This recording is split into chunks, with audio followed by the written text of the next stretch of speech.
Welkom bij Saint, de podcast van kennisvereniging SAI.be over nieuwigheden in technologie.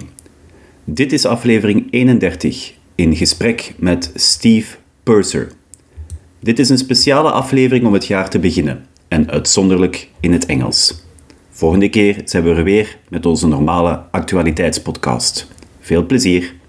Hello, welcome everybody to this SIE podcast. And today it's in English because I have a very distinguished guest who speaks very fluently in English, Steve Purser, and I let him introduce himself to you. Hello everybody. So indeed, my name's Steve Purser. I am now 64 years old, so I've got 30 years cybersecurity behind me. Very quickly, I graduated my first degree in chemistry, second in theoretical physics. I started life as a computer programmer, developer, and then after about 5 or 6 years, I moved into security. I've got about 15 years experience as a chief information security officer in the financial sector, mainly in Luxembourg, and almost exactly the same amount of time working for ENISA, which is the EU cybersecurity agency in the public sector. So hopefully that will come out in this discussion, and I'll be able to give you a bit of a feeling for some of the similarities and the contrast between private and public sector views on things. Excellent. Well, Steve, maybe a first thing that pops into my mind is what was the trigger that made you decide to go for that specific cybersecurity world? Well, that's actually a funny story, believe it or not, because it was entirely coincidental. The story is that I was working as a project manager in the financial sector, leading a number of software development projects in Luxembourg. And I just happened to pause my work one afternoon and walk down the corridor, and I bumped into the CEO. Nice guy, and I was quite new there. And so he started a conversation with me. How are you doing? Everything okay, etc. And we talked for a bit, and he suddenly came up with the fact he was struggling with a really difficult security problem, which actually turned out to be a really simple security problem. It was simply a matter of putting access rights on a few directories. So I sort of solved it for him. At least I gave him the answer. It wasn't as easy as all that, because basically it took us a while. There were some things which needed to be done to make it work. But to cut a long story short, after a week, he made me head of IT security. And I've been there ever since. Wow, that's a good entry point, because I know that most people didn't study for security, but in some way or another you come into that business, and with your experience, maybe a first, of course, obvious thing is, if you look at security and all the challenges there are, what is something that you do not really like about the security world as such right now? Right. Look, I think there are several things I don't like, actually. One is that I have a feeling that we are a very solutions-dominated industry. That is to say, discussions very quickly move from understanding the problem to discussing various solutions. I don't think we spend enough time, or quite often we don't spend enough time on the problem analysis. And even when we do, it doesn't tend to be iterative. So at least in my experience over the years, you come up with a problem, you solve it, and then it's done, and then it's all solutions oriented. Whereas in reality, in real life, of course, you have a problem, you think you've solved it, you start to put the solution in place, you learn a little bit more, you go back and redefine the problem. I think this is a much better place. This, I think, at least in my experience within the industry, we could probably do better on. I think also there's a tendency to forget things when they get difficult and to move on to more sexy topics.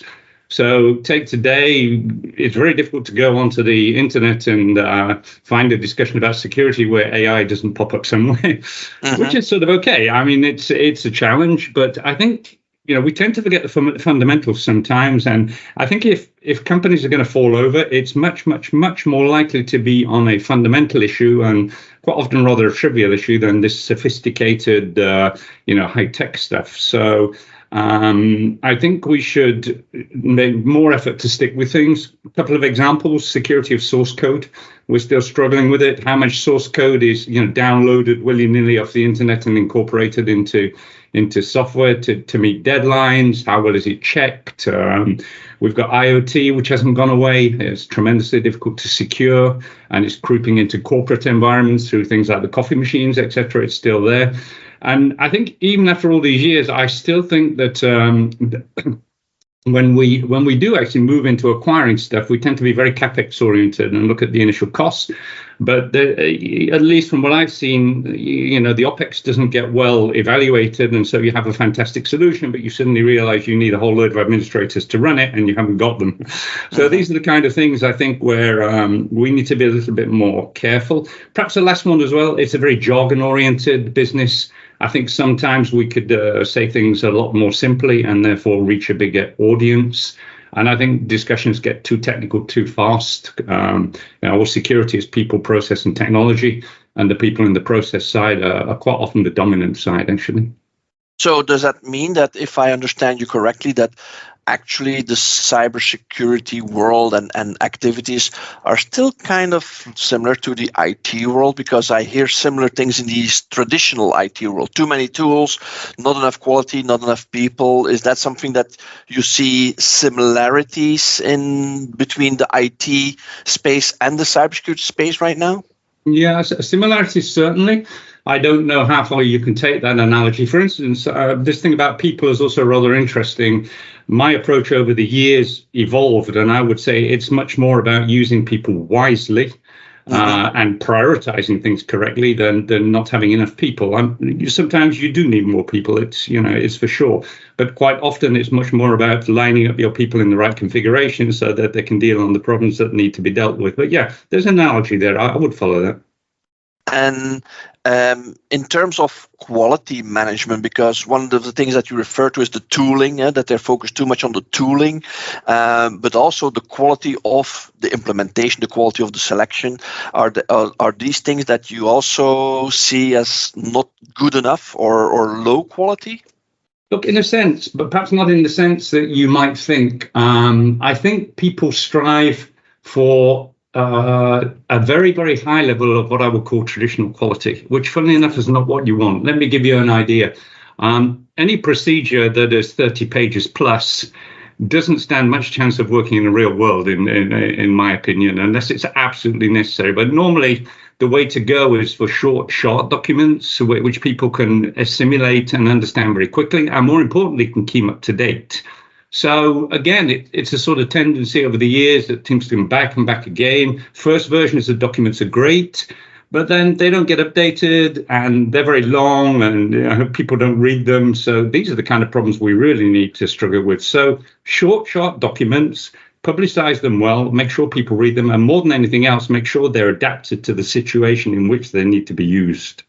Oh, yeah, absolutely agree. And I see a lot of people, you mentioned AI. Oh, we need an AI security policy.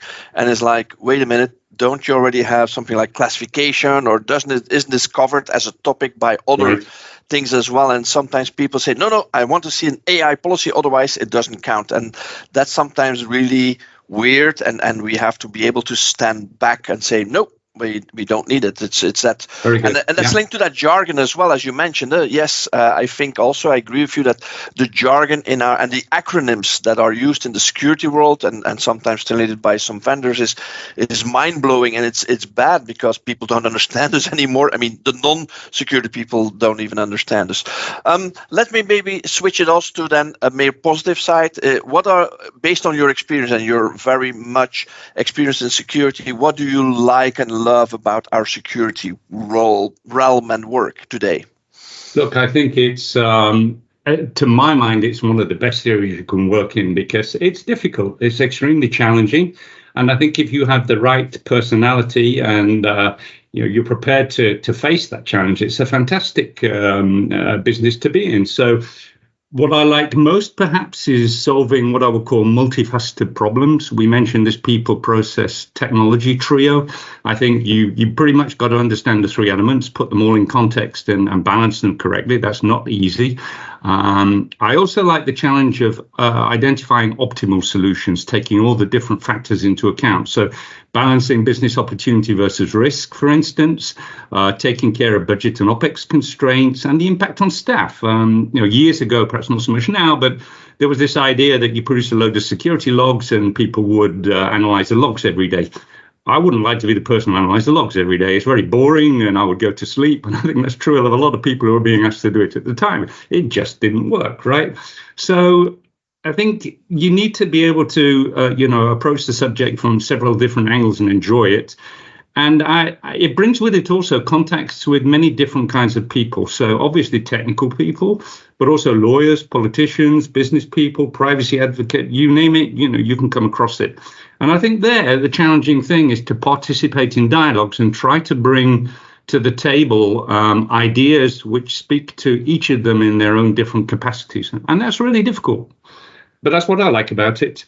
Maybe last but not least, I think the biggest challenge is to bring, once you've fully understood the problem, is to bring to the table solutions that will really work, and not just for a few months, but in the long term. So that requires a lot of experience. It requires trying things, learning from mistakes, and it's very difficult to do. So some examples.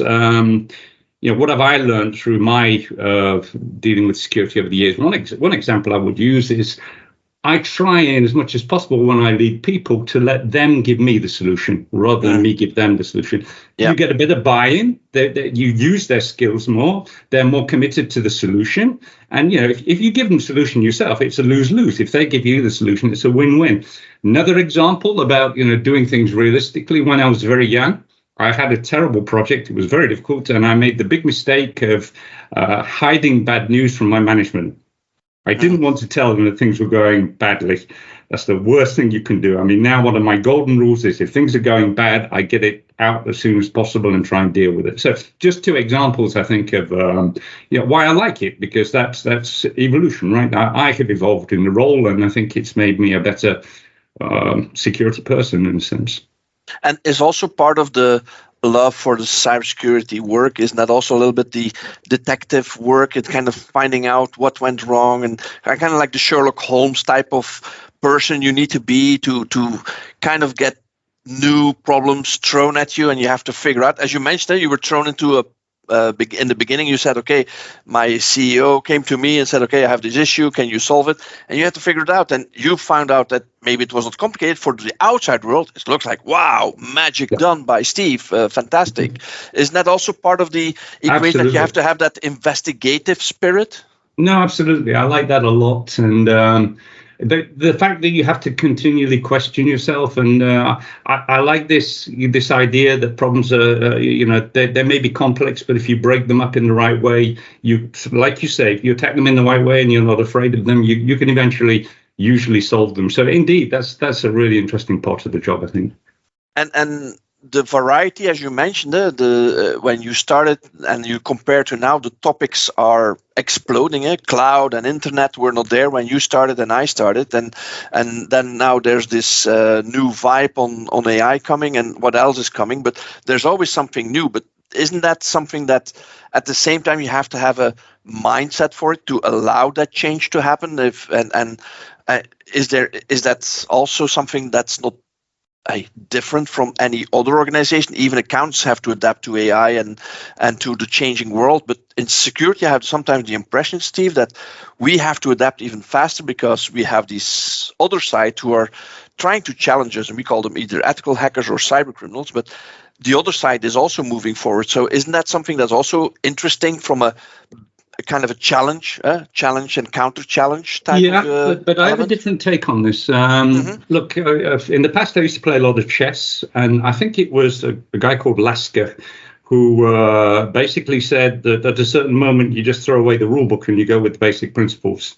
And I think you mentioned all these technologies, but the bottom line is that you tend to see the same problems cropping up in all these technologies, and they're really very similar. It boils down to, are you controlling the code correctly? Do you understand this? Are you doing your work? But whatever. But after years and years, you sort of realize that you're just dealing with different variants of the same thing.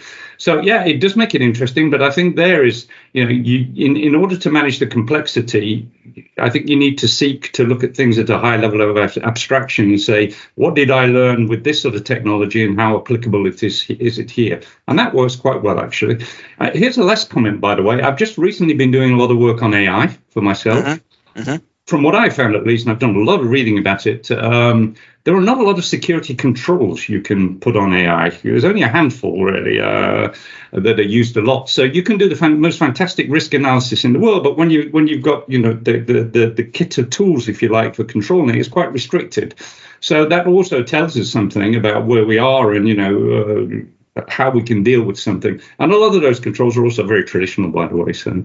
And the traditional roles are then controls that you're looking at is then confidentiality, integrity, availability. I hear sometimes people focus on the confidentiality, maybe the integrity, but usually say, oh, availability. No, that's not security. What's your take on that? Point. That's a terrible mistake. I mean, when you look certainly at the everyday citizen, and myself as an everyday citizen, I suspect that the biggest problem is phishing and ransomware and things like this. And there, you basically need a backup. If you haven't got a backup, you're shot, or you're not necessarily shot, but it's so much easier. Availability is really important, and it's also one of the most difficult problems to solve. So even professional organizations, the only real way of solving this is by having large amounts of redundancy. So in the cloud, you have horizontal scaling, and this is great. This is one of the big advantages of the cloud, of course. But if you've got a massive DDoS attack going on, redundancy is pretty much your only solution, I think. And then if you do go down, again, backups are key to getting back up to speed again. Yeah, and it's amazing how many people trust either IT or security to make sure that it exists. But sometimes that trust is, but wait, can you show me the evidence? So showing the evidence that actually a restore can be done on the backup tapes is always interesting. And in that sense, it's another challenge. I think in terms of the challenges, okay, I'll trust that it's done, and the business people who are non-IT, non-security, trust a lot, immensely in, it can be restored until it has to be done. Yes. And then it's an amazing challenge to see, first of all, does it work? And secondly, how long does it take? Because sometimes the restore takes days or weeks to get all that terabytes restored of data, and hopefully it works. Are there other challenges that you see today in cybersecurity aside the backup restore? Look, I think one of the biggest challenges we have is this idea of recognizing the fundamentals. So I think I said it earlier, but I think a lot of companies fall down because they don't get the fundamentals right. And the fundamentals are largely what I would call electronic common sense. I mean, it's knowing how to do things in the electronic world. So I suspect that take an average company, a large company, people move around a lot between positions. Probably the staff always get the new access rights they need, because otherwise they can't do the job. But do they lose the old access rights associated with the old position? Probably not. In which case, over the years, they accumulate an enormous amount of access rights, and then they leave the company at some stage. And then, a lot of the time, these accounts are not deleted, so they become dormant accounts, and they're extremely useful for people who actually manage to hack in, or even for insiders who want to do something. So this is an example of a fundamental, right? Also, badly configured access rights, or extending too much trust to external service providers. I have the greatest respect for external service providers, but they are external. They're not part of the company. So there's a model that needs to be put in place. You can't normally control external people as well as you can control internal people. So you need to adapt your security model to take care of that. If you let someone from the external world come in and give them super user access on all your machines, you better be absolutely certain that, they're a good guy or lady who's doing the job, right? It's and that raises me to another thing. Some good practices that we used to rely on in the old days, I see them less, like vetting people before they come on board. Yes. If you don't vet people, in general, you might be able to get away with it, but certainly not for security positions. I mean, these are very powerful positions where a lot is at stake. So a minimum amount of vetting is a necessary thing, I think. And is the vetting, because it's an interesting topic, because in the sense in the US, vetting is done with professional firms who even go beyond the acceptable level, go to see what your background is, if you have some elements done in the past. Whereas in Europe, they but it's privacy, and HR can do certain things, and they can ask okay, do you actually have a degree? Can you show me that degree? But then it stops. I fully agree with you that cybersecurity has access to sensitive information or has to make sensitive decisions sometimes. But indeed, do you see from a global perspective or even from a European perspective, the vetting, if you say it's important, how far can we go, practically speaking, without damaging or going beyond what is acceptable? Look, I think you need to be careful, of course. No one wants to fall foul of the GDPR, but I think if someone is applying for a job and you are going to extend trust to them, then you need to have the means of verifying that. So I live in the Dutch community, and I think they have, Certificaat van Goede Gedrag or something like this. But it's basically a certificate that you can get from the City Hall, community house, whatever. So this is basically something that you can get, which shows that people have not broken any laws. I think this is a very good start, and I think you're entitled to ask certain questions and to take references. Yes. Why not? I mean, Correct. This is a minimum, I would say, right? So, of course, certain things are very sensitive, and that we should not dig into. But I think it's not too difficult to put together a sensible set of questions and to follow up on them. Yeah, and it's true that it's all about people, as you mentioned. That people install systems, configure systems, maintain systems, use systems, and so indeed, especially if you're a cybersecurity professional, talking with a lot of people trust you. But indeed, I think it's important that also on contingent workers or external workers, making sure that they're vetted as well, because you can have HR process the vetting process and they might be very experienced, but what about the external companies or external people that are being vetted? Do they have the same level of accreditation or professional behavior? That's an interesting challenge as well. And that comes up in DORA, the new banking regulation, as you know, where quite a big component of this is controlling the third-party services you are using, and that's always been big in the banking industry. So I think this is really necessary. You need to know who you're dealing with, and you need to have a reasonable basis for extending trust to them. And is that, Steve, in your perspective and experience, is that only valid for contingent or external companies that do service for you, or is it also valid for the cybersecurity companies who provide services? Oh, I think it's valid for everybody. I mean, again, I think a lot of security is about common sense. So my golden rule is if I feel uncomfortable about something, then I look into it. Yeah. And I think here, if someone is working for you in any capacity, it could be that they have access to stuff or they can get access to stuff. So I think, as a company, you have a right to ask a minimum of questions and to satisfy yourself that you're comfortable with the arrangement. Yeah, true. In that sense, what was the biggest mistake you've ever seen or witnessed in your career that you're like, oh my God, why did that happen? Not something that you have personally done, but what you've witnessed. Is there something that stood out? Not really. I mean, I've been quite lucky, and it really is luck, I think, that I haven't had any major disasters in my career. I mean, it's come close. But we had a thing called the I Love You virus many years ago, which we escaped by the skin of our teeth. But we did have some quite good procedures in place.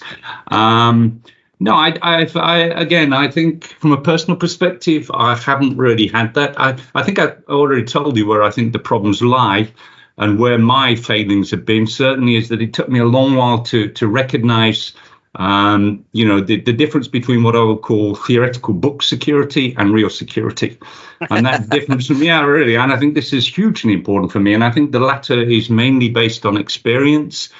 And it's through making smaller mistakes, luckily, but that you put things together and you develop a sort of almost intuitive feeling about the way to go forward. And in general, again, one of the things I've used a lot in my life is I'm a great believer in doing things in baby steps. So have an ambitious goal, but do it in small steps. And this brings two things, actually. It means that you can check your progress regularly. So either you've done something or you haven't. And you said yourself, like with backups, you need to check this. But also it allows you to buy credibility with your stakeholders. So they can see you achieving things. They can see you're moving forward. Whereas if you do a big bang approach, you may be absent for 18 months before you come up with something. And then people have gone home and forgotten about you. So it's much more this kind of thing, I think, where it's not that I haven't made mistakes. I've made lots of them. But I think and I hope I've learned from them. Yeah, and on the let's turn the tables. What was the thing that is like, wow, this is the proudest thing I've ever done in my career, or that was a fantastic win for you and your team? Yeah, I would single out three things, in fact. One is I was leading the team, at least from a security perspective, that developed what I think was the first internet banking system in Luxembourg. This was a huge thing. And in fact, we totally over-engineered it. There was smart cards and all kinds of things because we were scared of the risks. But okay, it got out there and we adapted it later and it became much more usable. So this was a big achievement.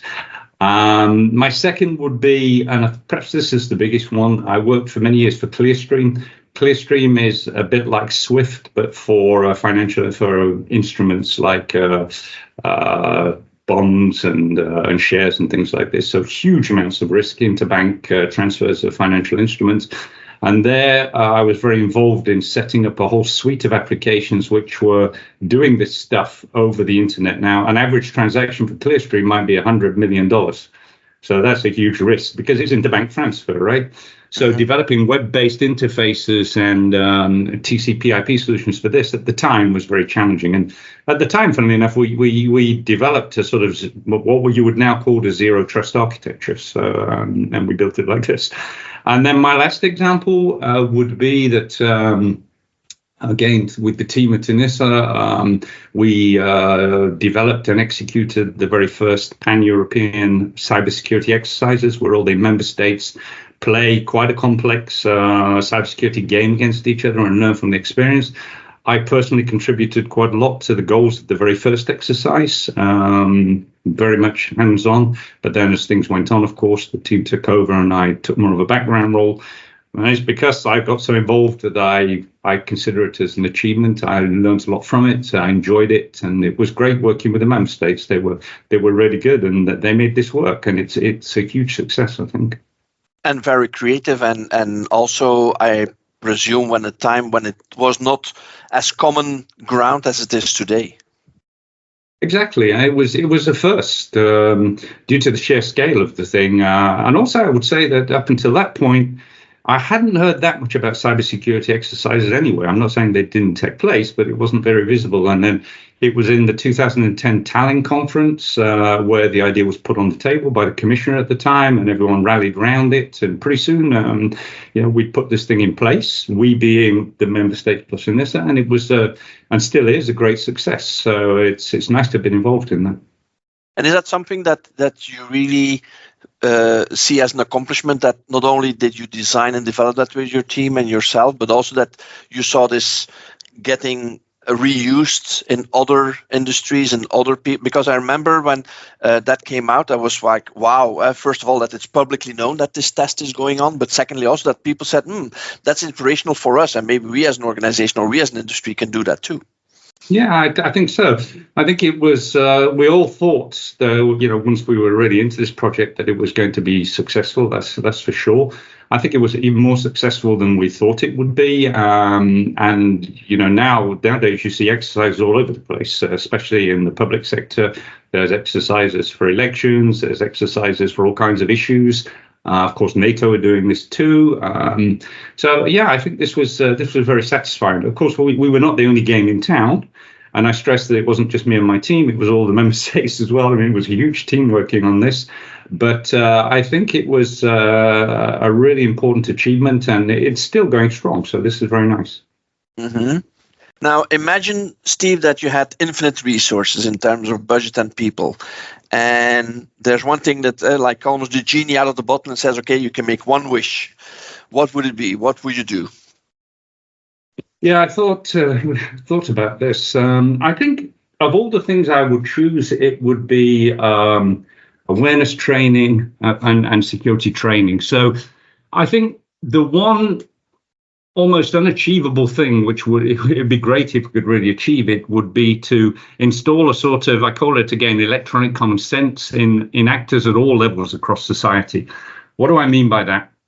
I mean that irrespective of your job role or whether you're at home or whatever you're doing, you can handle the digital world in a very intuitive manner without having to go to complex procedures and things, and you know how to behave. So a good example would be in the real world. We've been doing it for centuries. So if someone comes up to you on the street and asks you questions like, can you tell me where you live, etc., you would say, well, hold on, I'm not going to tell you that. Why do you want to know? It's amazing how much people will just pour this information on the internet. Indeed, I seem to remember that you came up with a very good video in the past about the fortune teller in Brussels, which brought this to life. And so I think that this has got to be the ultimate goal, is to have everyone in all capacities in life being able to deal with digital threats through this intuitive model. Of course, it's almost unreasonable and irreachable, but we have to go as far as we can, I think. Yeah, and there's this fantastic series on BBC right now. It's called Scam Interceptors. Don't know if you've seen it. It's a fantastic series where in half an hour they explain to people how people get scammed by these fake call centers pretending to be Amazon or Microsoft or things like that. And since it's on a global network like the BBC or a national TV, and it's accessible without using very difficult words, it's bringing to the audience this kind of awareness of, this is really happening. What can you do to prevent? But also, how do you recognize it? And of course, you never reach 100%. But I agree with you that making people aware of some of the risks and bring it down to their language is an important one. But indeed, it is a challenge that I agree with you is something that will never finish. But on the other hand, I also see that, again, people saying, but if you install this tool, magically you will be aware. And that's not true either. It's a lot of communication. It's a lot of awareness. I like the fact that in Belgium, Safe on Web is a great initiative, not just as a website, but also on your mobile phone, sending the fake mails. It's something that we should, as an umbrella, but protect us all against these kind of devious links or things like that. But indeed, it is an eternal battle. But yeah, I feel that, and I remember in 1999 there was discussion about the European electronic ID. Oh my God, was that a kind of worms to open it up? Because there were some guys, no, that's not allowed. And versus the other ones, yes, we have to have this immediately. And it was like everything in between. And only Estonia and Belgium went for the EID because they already said, why not? And the other one's like, okay. But it was funny to see how it worked. But it all starts with, indeed, making sure that people are conscious of who you're talking to, and especially with social media was another trend, another breakthrough. Social media is great, Steve, but a lot of people abuse that. If you see how many people get tricked in WhatsApp discussions because it's not secure. Look, I can give you two references here for your listeners, which I found really, really excellent. One is called, I think it's The Psychology of Persuasion by someone called Caldieri. Brilliant book, and it's about all the techniques that you can use to manipulate people, and a lot of these techniques are actually used in modern day attacks. So we could go into examples. We don't have time. This was really good. And the books of Kevin Mitnick. So Kevin Mitnick, as you know, one of the probably most famous actors ever, and he did nearly all his work based on psychological techniques. He wasn't really, he could have been technical, but he went through the weakest link, which is the people. And I think this is what I'm trying to get at, is that if people could sort of develop this innate idea of when something is right and when it's wrong, and be able to recognize some of the signs, then we'd all be a lot safer. But it's not an easy thing to do. Is Kevin one of your biggest inspiration as persons in cybersecurity? One of them. I actually met the guy once many years ago. He did a presentation in Holland. Really interesting guy.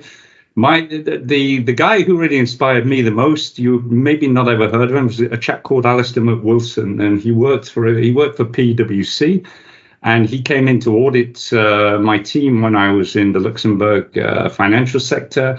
And this guy was amazing, and probably still is. And what I really liked was his thought process.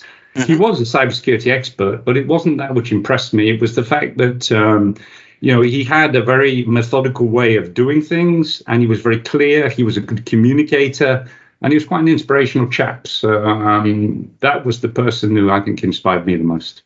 Yeah, and you're right. It has to be the transition or the translation from something complicated or looking complicated to something that is understandable, and indeed chopping it up in pieces and making sure it's digestible, I think, is a big challenge and a big talent indeed. Okay, cool. I'll look it up. Talk about inspirations. There are a lot of movies around. Do you have an all-time favorite movie in cybersecurity? I never look at cybersecurity movies. Oh my God! Okay. No, really. Right. Look, I also have a rule that work is work, and I do other things. I like theoretical physics. I'm a bit boring like that. I like mathematics. I like history. I have a lot of hobbies. I go running a lot. I try to turn my brain off at the end of the day. I have enough cybersecurity during the day. I've literally never seen a cybersecurity film that I can remember, apart from the old one with Matthew Broderick. I don't know if you remember, that's very old. And I've never read a cybersecurity novel either, so I have to disappoint people there.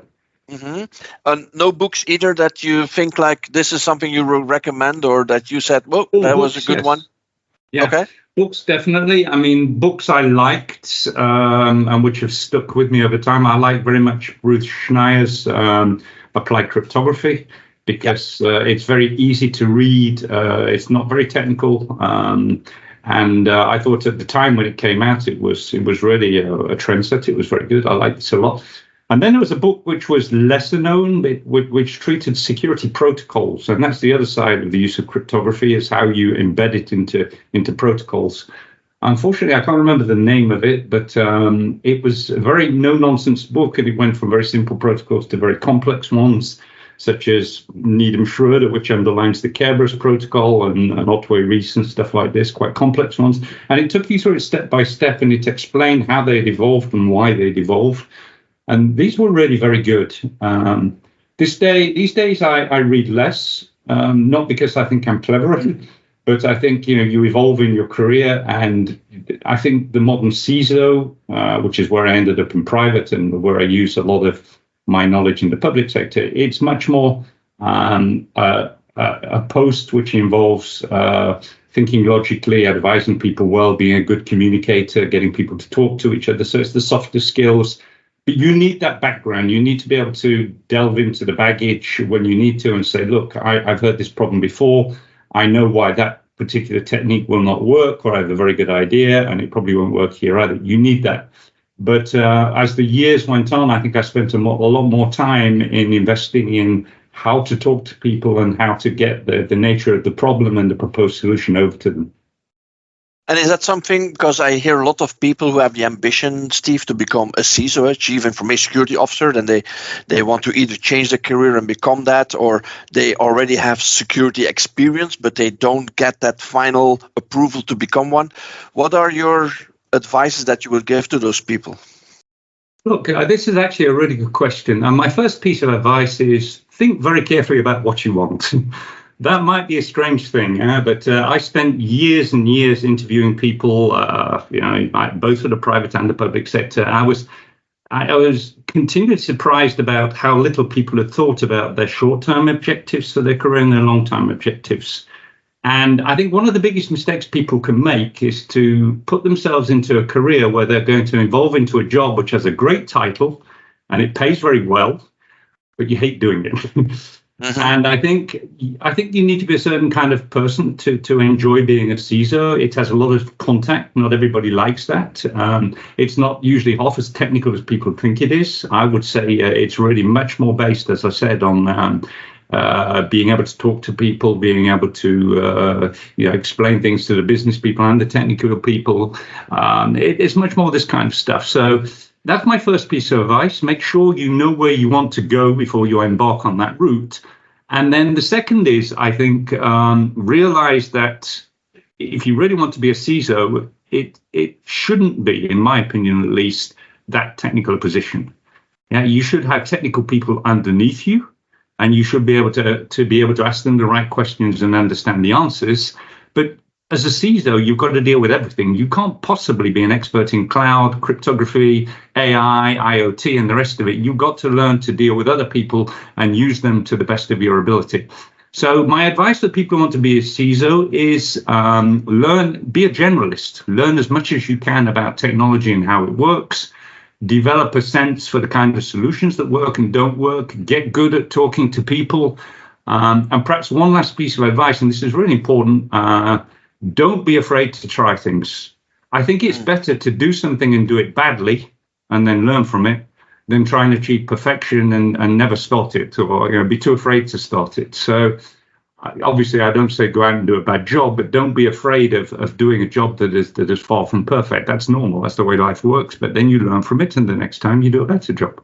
Mm-hmm. Yeah. No, I agree with you. And of course, for these people, it's very hard to get examples. I have the impression that a lot of people are still trying to discover this role on their own. They have some books and they have some videos maybe, but indeed, as you said, it's about this big picture. It's managing a budget.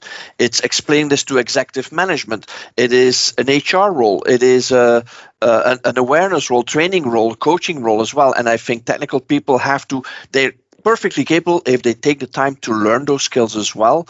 But also in terms of examples, there's not like where you can see people in a lab seeing how a CISO works. I think that's a little bit maybe missing, is if we can see how people or real CISOs actually work. And sometimes, yes, there's engagements where you see conferences where CISOs speak, but that's not the same as, and it's brushed off versus the real world where, sometimes things work, but sometimes things do not work, or there's a lot of stress. I hear also a lot of stress that is saying people like, maybe this is not for me because, do I want to have this amount of, because it's a management role, but it's a 24/7 role almost if you do not manage it well. And I think that's a dangerous. What is the risk that people go into burnout? What's the I think it must be very high. Yeah, it must be very high. But I think this is also due to the same thing. It's a marathon and not a sprint. Yes. And I think, and that's why another piece of advice I would give to young people is, of course, everyone wants to get a really nice title as soon as possible in life. And it sounds great if you're ahead of something. But it's a two-sided coin, and then you have to live up to it. And that's not always good. Give yourself time to learn. Talk to people as much as possible in different disciplines, try and find out how things work and learn how to deal with stress, because it is a very stressful position. And this is also back to attitudes. I think if you're a bit of a perfectionist and you want to do well in everything, the tendency can be that you take everything on your own shoulders and it's a very personal approach to things. This is really almost certainly a route to burnout. The CISO is a sort of chef d'orchestre in his or her own environment. It's to make other people do the job, not to do it all yourself. And then you're sharing the burden as well with others. It's teamwork. And I think that's why I say marathon, not a sprint, because you don't learn this in a couple of years. It's an approach that takes a lifetime to develop, right? And here's the last point, if I may, Mark, because this really worries me. I see a lot of adverts out there at the moment recruiting CISOs, and they need this whole long list of technical certifications. And then they're looking for young people with 5 years of experience. I don't get this. I think it's it's like asking for a 17-year-old admiral or general. They don't exist. It takes time to do this. I really think that recruiters are getting it wrong there. They should be looking for people who are more experienced in these softer skills and have a good background.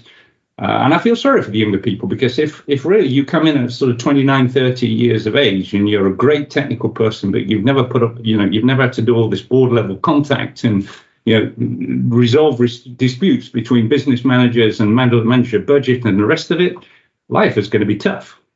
Mm-hmm. And you mentioned beginning that, and I don't know what the difference is, but can you maybe explain also, is there a difference between public sector and private sector in terms of security leadership, or is that exactly the same? No, it's not exactly the same at all. I think, first of all, what you're trying to achieve is very different. So in the public sector, business is there. Of course, you want to do it in the most ethical way, etc. But the bottom line is you're there you have a business. You've got to make a profit, and you've got to keep your stakeholders happy, etc. And you've got to make the best use of the security approach to support that, which is fair enough. In the public sector, the goals are much more, how can I put it? So they are more noble in the sense in that, it's like good of mankind, the good of society, etc.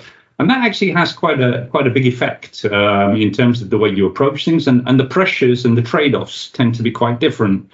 So one of the biggest difficulties I found in working in the public sector, for instance, is that the methods they use are good, but they're rather slow. So in the EU, you have something called comitology. Now, to my mind, comitology is you talk forever until everyone agrees with each other. I don't mean I say it funnily, but it's a bit like that. And it moves very slowly. Okay, it gets the right result. But when you're in a fast-moving technological domain, that's not a good position to be in. And that's the advantage of industry. Someone can just say, right, enough, we're going to do it like that, and basta. So they're very different, and you have to adapt your techniques to work in both, I think. But essentially, what you're trying to achieve and the techniques you're using to try to achieve them are pretty much the same. So take the CISO's role. It's all about being transparent. It's about talking to people. It's about getting compromise. It's about being able to prioritize. It's about understanding if you take a risk, what risk you're taking, et cetera, et cetera, et cetera. Same in both. Wow. Thank you. Thanks, Steve. Wow, what a great conversation, and thank you very much for your insights. Really appreciate it. And thank you. It was really nice of you to invite me. I enjoyed it.